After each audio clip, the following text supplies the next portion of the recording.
Everyone wants to be rich, but no one wants to put in the work. If you want to create something great, it requires you more than 3 hours a damn day. I want to create something that's sustainable, that stands the test of time, that I'm able to be proud of. I'm able to look at my daughter in the eye and say, you know, I did this and I created this. You definitely, in your commentary and your thought work, have a mixing of the personal and professional and a discussion of like how that affects you as an entrepreneur, right? This is the only thing I've ever done in my entire life. I've never had a real job. I've been doing this for almost 15 years, you know? So it's like, that's what it takes to build a business.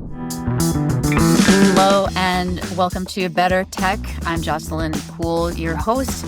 And today we're really excited to welcome Johnathan Grzybowski, CMO and co-founder of Penji. I'm really excited to welcome you here today because we're going to talk all about your creative agency, which is a hot topic right now, given the world of AI, and it's always a hot topic among startups. Welcome, Johnathan. Thank you so much for having me. Appreciate it. I wanted to just quickly kind of get into, we were just chit-chatting before we pressed record, right? Like I've worked with hundreds of startups throughout my life as an investor and as a founder. And what you're doing at Penji is always such a hot topic, actually. When to engage a creative service, what are the creative services? Can we just kind of start with just the basics for our audience? What is Penji? Sure. Penji is a creative subscription service. So rather than hiring somebody in-house, rather than going on freelancer websites, we have pre-vetted, trained, qualified creatives where you can just, with the click of a button and the purchase of a credit card, be able to solve any of your graphic design or creative problems. Let's talk about that for a second. I want to break down everything in that sentence and Absolutely. ask you some questions. Sure, please. Because first of all, this sounds funny, but like it's not Canva. This is hiring people. It can be Canva. I think it just depends on the graphic design problem. So Okay. our designers and our creatives are trained in all aspects of creative. So we have hundreds of creatives all over the world.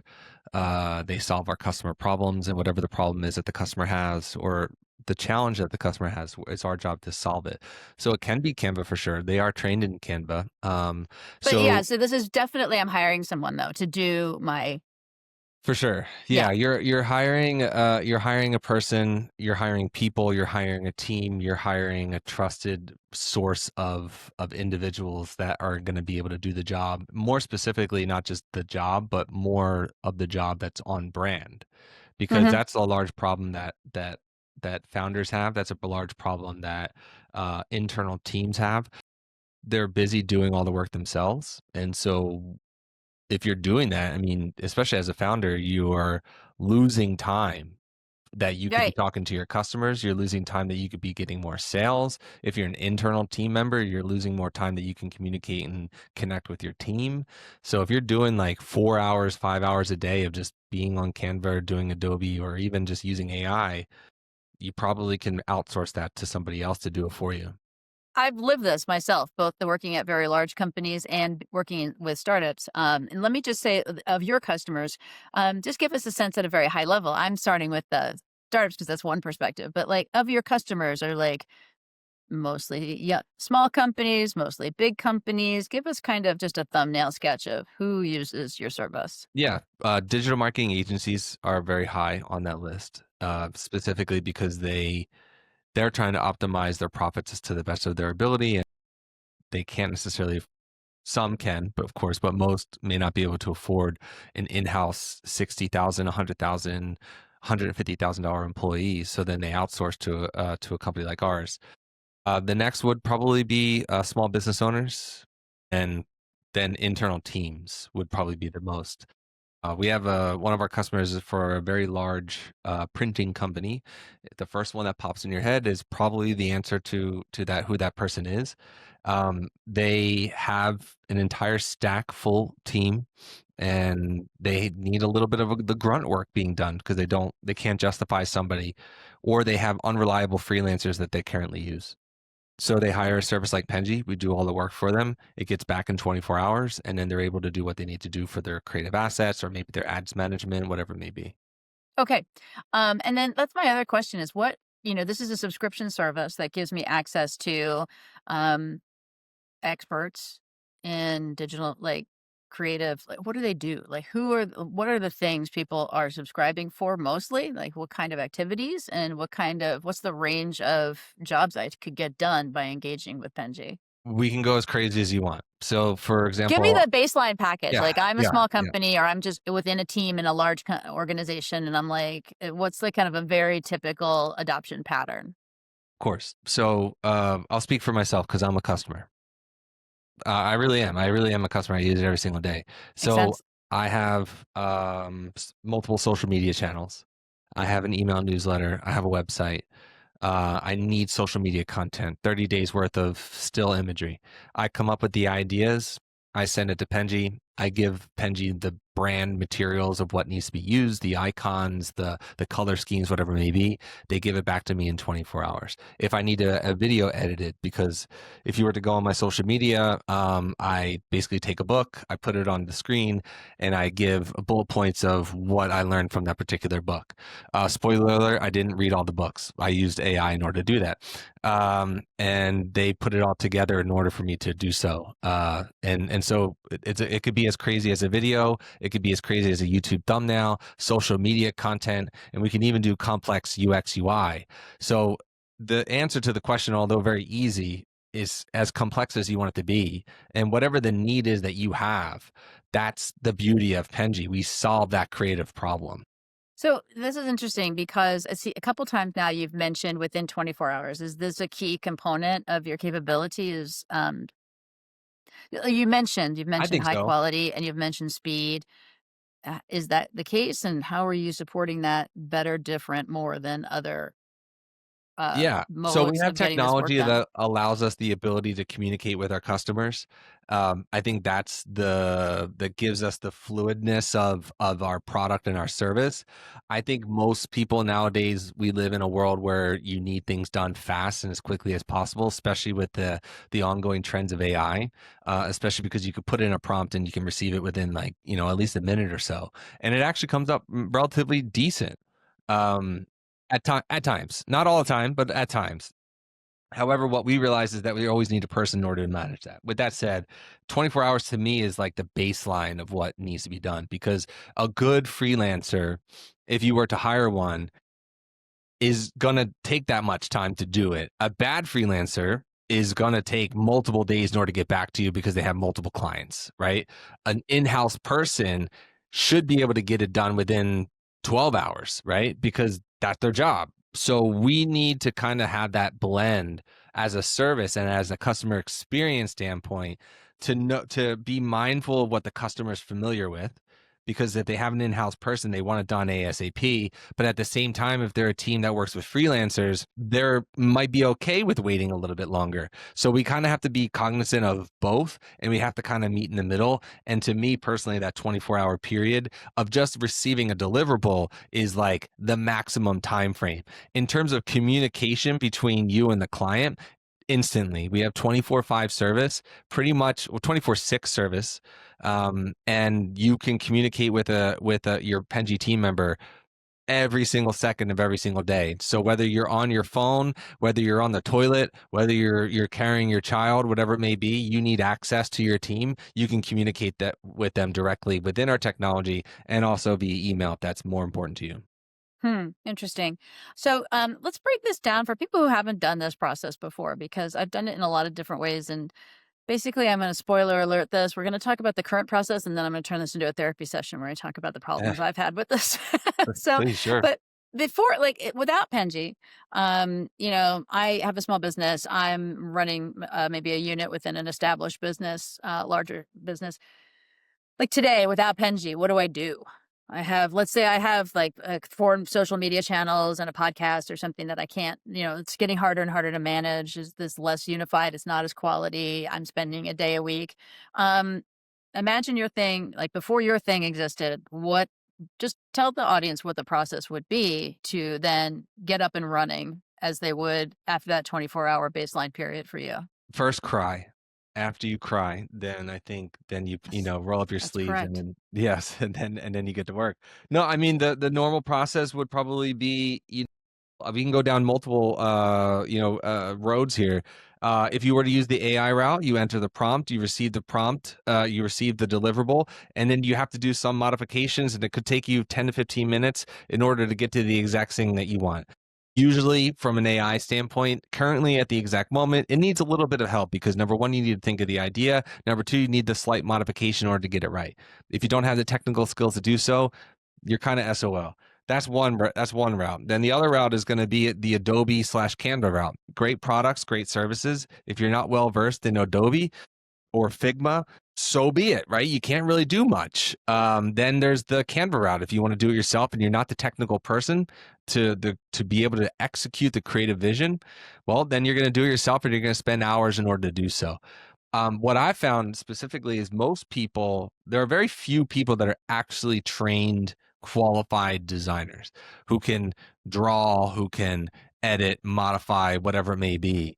And so I think what it comes down to is like you as the founder, or you as the business owner, or you as the person that is in the team that's listening to this, I think you just need to focus on your skills and what you're good at. Because if you're not good at it, what are you wasting your time for? You're saving money, right? Yeah. But at the end of the day, you're probably what you could have saved, you could have made it back probably within a couple of days just Yeah. by going out and focusing on getting client acquisition. Yeah, I have a couple of reactions to what you're saying. I love, first of all, just setting aside just the problem of getting things done. The reality is it's extremely hard to find a great designer. There's very Sure, few and far between. I think 100%. there's a lot of them you could hire, but many are only passable at best. And I would say it really matters, right? Customers still really respond to good design. So I'm loving that you included that as a baseline item. The thing that I think is so interesting about the space you're in is that I think most people who haven't worked on a problem like this think it's easier than it is. God, yeah, absolutely. And that's the biggest problem in our business is because especially small business owners, it's their baby, right? Like, you said, Jocelyn, that you've been in the startup space for a while, and I'm sure you've worked with multiple founders. And the minute that you talk to somebody about their business, their shoulders go down, their guard is down a little bit, and they can speak freely about the thing that they love because they are the ones that created it. And so it's really difficult to be able to kind of have that respect, but at the same time be as quick and communicative that the person wants.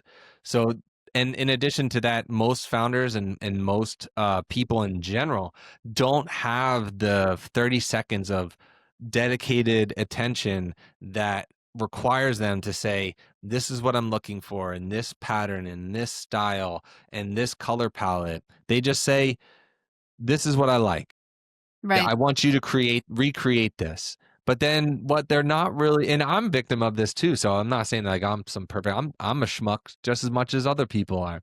You say, okay, I want my logo to look like this and I want it to be inspired by this. But what you actually mean is that what you really want is the FedEx logo. You want the little, arrow that points, right? But you never mentioned that because Well, so people then don't know. It's like a visual language, right? So they don't even 100%. know So how it's to really talk about difficult it. to be able to have that communication point with other people. I think that's the hard part, not even just the aspect of like of never doing it before or that. It's just the communication pieces and the Yes. transparency piece is probably the hardest part of all Let's this. talk about that because I think there's two things I want to talk about. One is the anxiety and pain of engaging as a customer for graphic design work or any kind of design work. And then the second one is your problem statement of how do you keep the revisions and commentary down to a minimum where you're still making money and you don't burn your people out. So starting on like my side of things where I'm the buyer, I gotta tell you, I have shot myself in the foot so many times by waiting, waiting, waiting, and I'll tell you why I always delay hiring is because I dread the whole meeting where you have to spend like 8 hours explaining what you Oh, do, 100%. explaining the brand. Yeah. 100%. People consistently, I get pitches every day. People are like, "I'll help you create a strategy so that you can then go execute all your social media."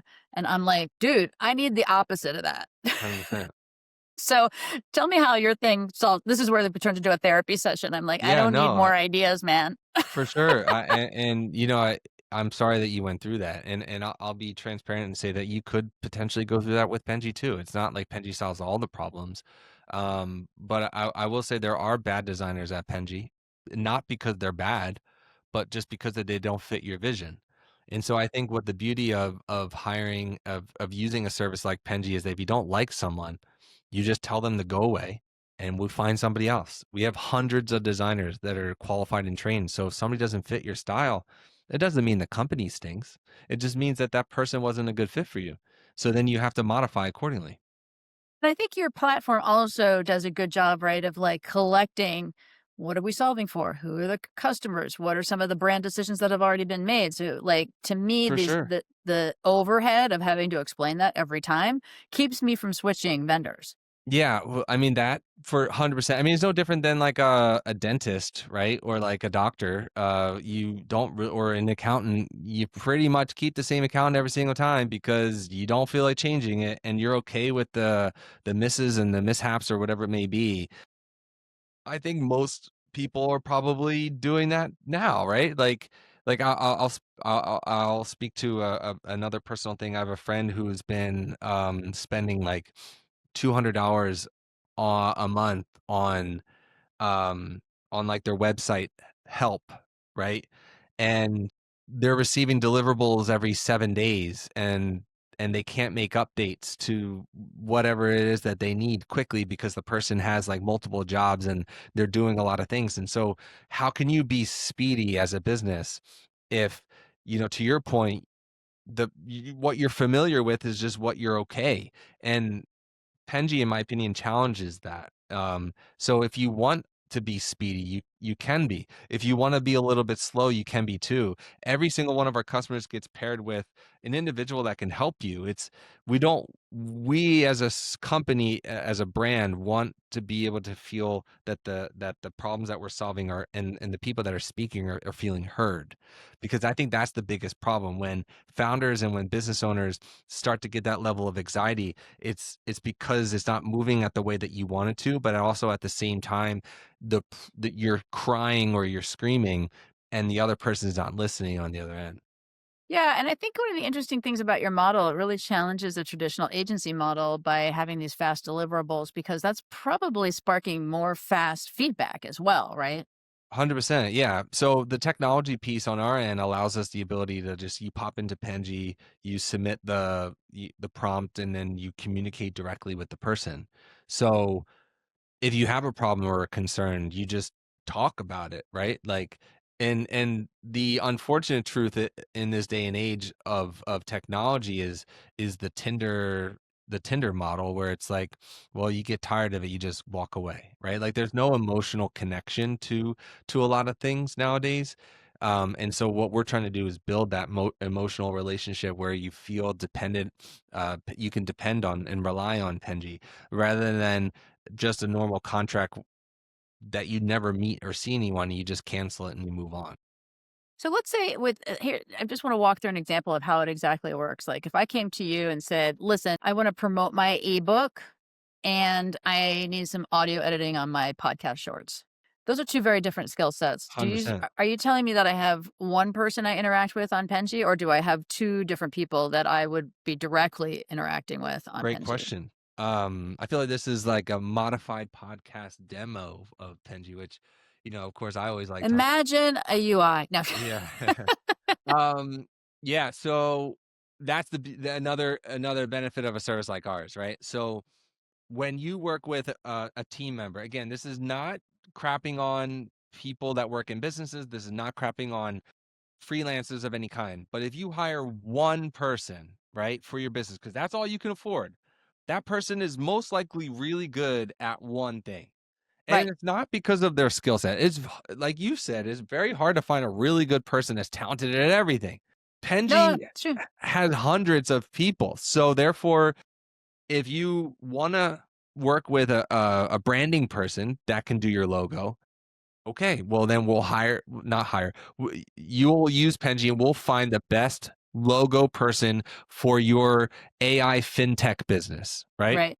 Then you want a video. Okay, cool. Well, guess what? We have a video person that most likely has worked with AI fintech businesses. So then we're going to pair you with the best people. And then when you like them, you tell us. And then we'll assign them onto your account, and you can use them forever. And you will always have consistent on-brand materials that you could use for your business for the rest of your. Let me just point out to listeners, especially in the startup world, I talk about this all the time, which is, first of all, it matters, right? Having great marketing materials, design matters. It's hard to embrace that in the new age of AI, but it matters. Customers really care about it. And the smartest CEOs I know, founders, will hire a design and person. And when I say design, I mean digital marketing overall, person immediately to make sure that things are unified and on brand. So I think that's one thing. The flip side that I'm curious about for you, though, I'm thinking about you and your everyday life. Do you just wake up in the morning and think, oh, I need to find some great audio engineers? Or, oh, like, how do you create this deep bench of talent and have it sort of standing at the ready at all times? Yeah. What's the model there? Luckily for a business like ours, we're always hiring. So we get hundreds of applications monthly, people that need jobs, people that are tired of their current freelance careers and need a little bit more stability. Penji provides that for those particular people. We do not hire freelancers. Every single person is an employee. Yes, they can do other things if they so choose to do so, but everybody is going to be trained. Everybody knows it works for Penji. It's not just like random people that we're grabbing from the internet. Really, like W-2? Well, they're from a United States accounting principle. They are not considered W-2. But from an internal culture perspective, they are considered W-2. Okay. That But matters. I think that really matters, especially right for now with sure, the impacts of AI on the creatives. 100%. And I think from our research and on our studies that we've read, and it seems to us that even though AI is prevalent and amazing and awesome, you still need a human to do it. So So interesting. that's I, where we come in. I really feel like everyone needs to hear that. You have to repeat it over and over again. Yeah. It's so interesting because I work with so many people in like finance and AI, and it's like, I don't read any headline. It's people are all in on this, right? They're like, everything's going to be AI, but it's so interesting because at the same time I do a podcast and newsletter and I edit it myself. And I just hired some people to help me. I didn't know about Penji. Sorry.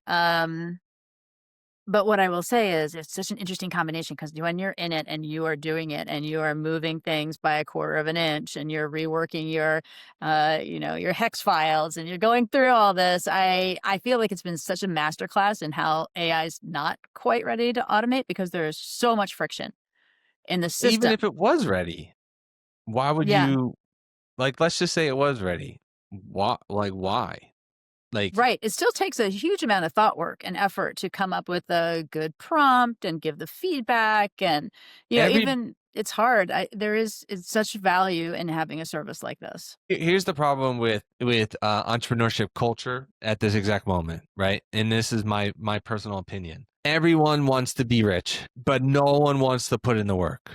Mm-hmm. So if you want to create something great, it requires you more than 3 hours a damn day or 3 hours a week or whatever the hell it is, right? Sure, you can make a decent living, right? I feel like entrepreneurship has become the new multi-level marketing scheme where people are just like going online trying to use cheap ways of Agreed. AI to be able to manipulate and to be able to make a living. That's great, right? If you want to live a life like that, fantastic, all for you, proud of you, super excited, but that's not my way of living. I want to create something that's sustainable, that stands the test of time, that I'm able to be proud of, that I'm able to look at my daughter in the eye and say, I did this and I created this and I spent years of my life suffering and years of my life just working towards it. This is the only thing I've ever done in my entire life. I've never had a real job.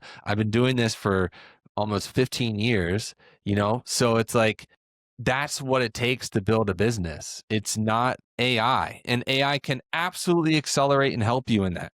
Absolutely. There's nothing that's going to take away from that. But why not do something that's meaningful, and why not do something that allows you to build relationships with amazing people like yourself that has, worked with and built built a podcast and hosts a podcast, and why not do that? Like, that's the whole point of entrepreneurship, really, at the end of the day. Of course, money too, but it is relationship. Yeah, I appreciate that point of view, Jonathan. And this is a good pivot point for our interview as well, because if I'm looking at some of the materials and notes I reviewed for you, you definitely in your commentary and your thought work have a mixing of the personal and professional and a discussion of like how that affects you as an entrepreneur, right? Yeah, 100%. I mean, like, I'm a human. So like I get angry, I get sad, I get happy. So it has to blend I in think the some interesting thing about capacity. yeah, what you're saying, this whole culture in Silicon Valley now, right, is like everybody has to work 24 hours a day. And I think what you're bringing out is kind of an interesting. I'd just like to get your opinion, like how do you balance? Because I think you're right. You have to obsess about getting your company off the ground, and you have to spend a lot of time trying to be better than your competitors if you want your small business to get off the ground, your startup. And spoiler alert, I've worked in big companies. Same is true really if you're running a division or a department. There's somebody out to take your bonus, push you down the ladder, not up the Yeah. ladder at all times. And so you really have to be pretty obsessive about it. You put a lot of work in to be better than the next person. But at the same time, it's consuming. How do you balance that out when you're a Um founder? Maybe you're not balancing it. Tell me what yeah, your I'm thoughts not. are. I'm truthfully not. I mean, for for 10 plus 15 years it's been mm, 8 a.m. to 5, and then after, now that I have a child, to put the baby to sleep, and then it's Back to work. 8 p.m. to 11, right? Like Yeah. that's what all I've known. I think I'll answer it this way. The answer to that question depends on your goals.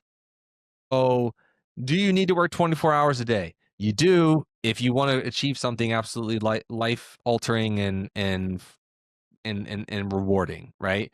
If you are okay with making $100,000 a year and you want to be able to sip pina coladas and travel the world, that's awesome. You might be able to live an amazing life and be able to do like 5 hours a week.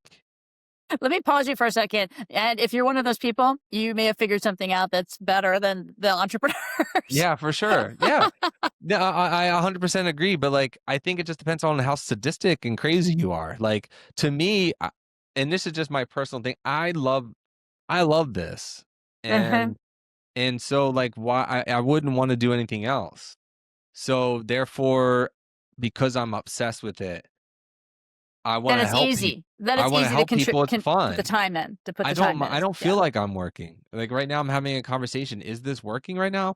I mean, probably not. Like, it's Agree. really not, like, we're just having a conversation. If this reaches 5 people, to me, that's worth it, right? So, hopefully it doesn't, but, like, if it does We'll reach do a 5. little better than that, I think. Alright, But good, thank you. But, my mission is just to be able to help people. So, and I'm on this podcast because I wanna help people, and that to me is rewarding. The financial aspects of it are great and they're beneficial, but at the end of the day, I think my goal is just to help people, and then from there, I receive the benefits of that particular thing. and this is a theme. You have some other projects that you work on, right? That are in the line of helping people. Uh, I don't do a good job of it, but I try. I your think intent is good. I try. Yeah, I think so. I hope so. Thank you for bringing that up. But I mean, like, so I have a podcast that's called Dear Dads, right? Yeah. And it's one of those things where it's like it's not fully there yet, but I'm putting it into a bio and I'm putting it into my research because I want people to hold me accountable to be able to do it. It's really hard. I'm not sure. We didn't talk if you have children or not, but it's hard to be able to raise children. But also at the same time, as a father, I feel like there's a lot of people that don't really communicate about how they feel, and especially business owners that don't really understand like what they're about to embark or how to navigate it, right? Like, men in general don't really communicate about their feelings.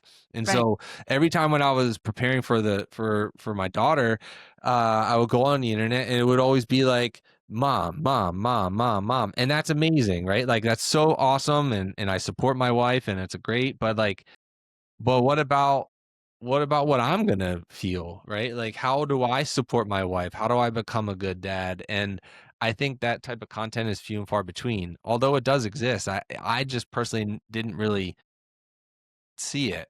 And Yeah, no, even I think that's now I really don't cool. really see it. No, there's not enough out there. I have, you're at the beginning of this with a 1-year-old. I have, teenagers, one in college, one in high school, and, I have a son, though, and I will just tell you that it is kind of there's just a lot of material out there to help young women and, maybe moms too, kind of picture what it's gonna be like. There's a lot out there, but there's not a lot to help young men look out and say, like, "Oh, you know what? I definitely want a W-2 and to have pina coladas and go out on the weekend. I'm not that guy, and that's okay because I'm taking care of myself and my friends and my family." Or, do you know what I mean? There's really just not a lot of real talk about what's it like to be a grown-up man. Yeah, 100%. I didn't know, and I don't know. So, what's the best way to do it? You talk to other people, you figure it out, and then you put hopefully good content out there that is engaging and people relate to it, and then they want to learn more. Again, my whole career has been about helping others, and I feel like if you lead with that, I think you'll be very successful. Sure, you can make money any way that you want, but I think if you do it purposefully, I think it would be far more rewarding. That pina colada will be far more taste so much better if you do it the right way. Yes, in some way that's specific and true to what you care about, which is hard to 100%. know. It's hard to know that, especially for younger people. I just curious. I want to talk about leadership a little bit because we're already kind of verging into that territory. But you mentioned you're a dad now. Talk. You may not have a comment on this, but has becoming a parent changed how you run your company and think about yourself as an entrepreneur? Yeah, I just think it changes everything and nothing at the same time. But I'd say for the most part, I'm definitely more slower. I don't make impulsive decisions because my decision making process can affect not only me but also everyone else. Whereas like when you're single, again, nothing against being single, you can be successful at this. Obviously, there's many single people who are successful, but I just think you have a level of empathy and understanding towards other people when you're able to go through fatherhood and when you're able to go through, just a love experience. I just think it's a little bit different. So, has it changed anything? I mean, not specifically, but I just think my decision making process and communication is just a little bit better. Yeah, yeah, I agree. I feel like for me, it made me much more patient. Yeah. Oh, you have less time because, like, my daughter. Luckily, I have the benefit of having a nanny that can help us. And if it wasn't for that person, I'd be so effed, like Hmm.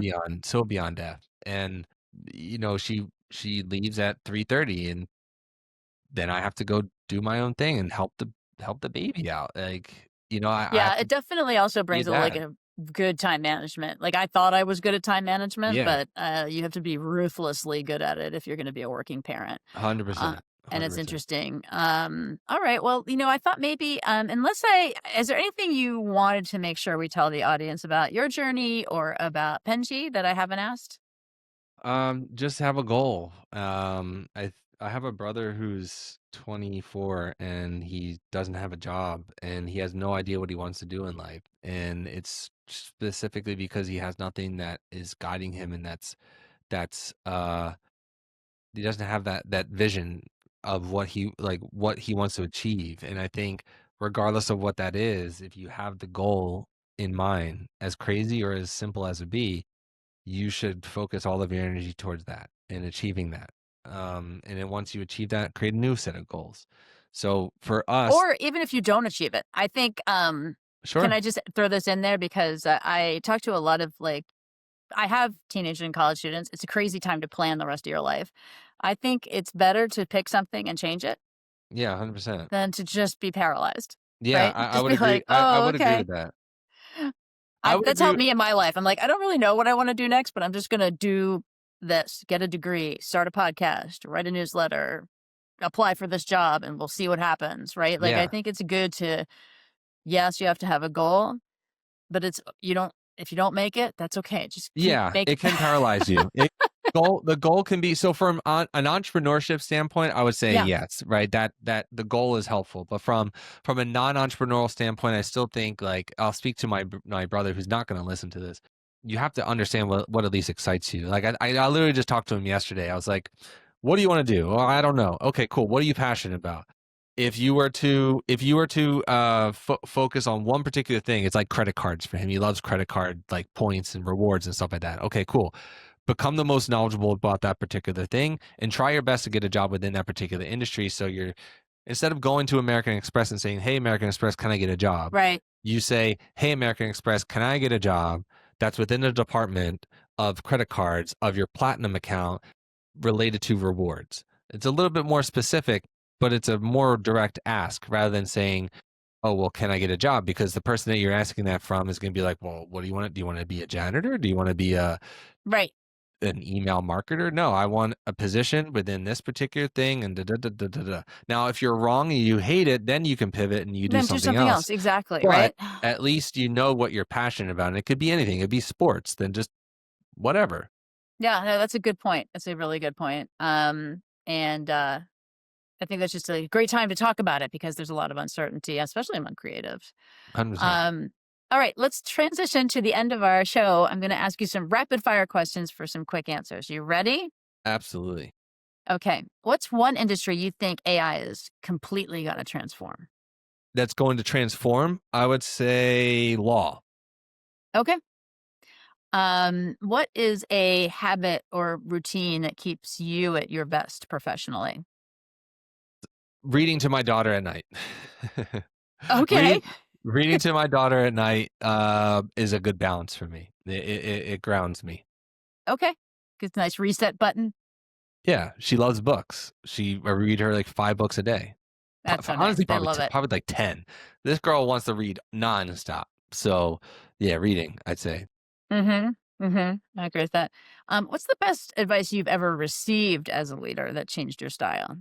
I'm going to go off on the opposite end and say nothing. I don't that's just not my personality. I can receive advice, but I think for me personally, I listen to advice. I'm not immune to it. I need to experience it myself.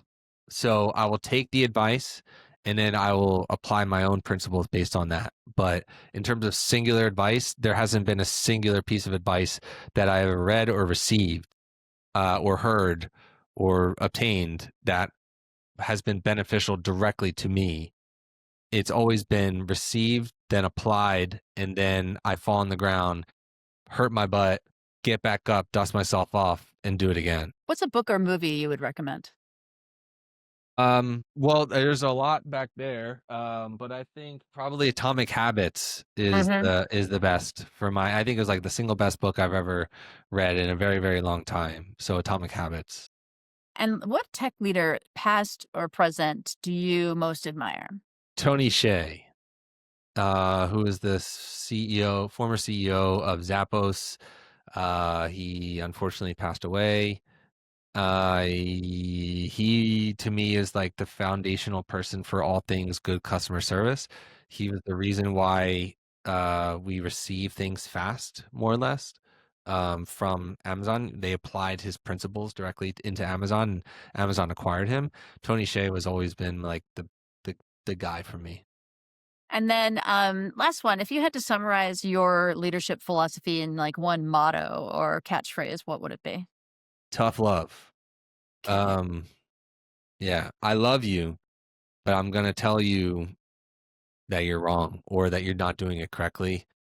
I think that's probably one motto. The other one is rowing a boat. We all have to row a boat, or you can use the analogy of driving a car. I'm going 85 on the left lane. You got to catch up, or you get left behind. All right. That's a great note to end our discussion on, Johnathan. It's been great talking with you. I really appreciate it. Quick disclaimer for me, anything that's here doesn't represent my opinion. It doesn't represent my company's opinion, but is my personal opinion. And I'll tell you, my personal opinion is you've really struck on an amazing business model here that I think a lot of folks would be really excited to hear about.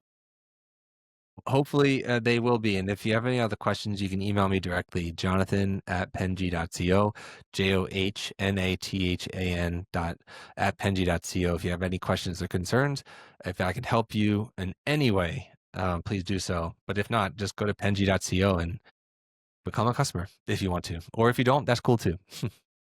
Great. Thank you.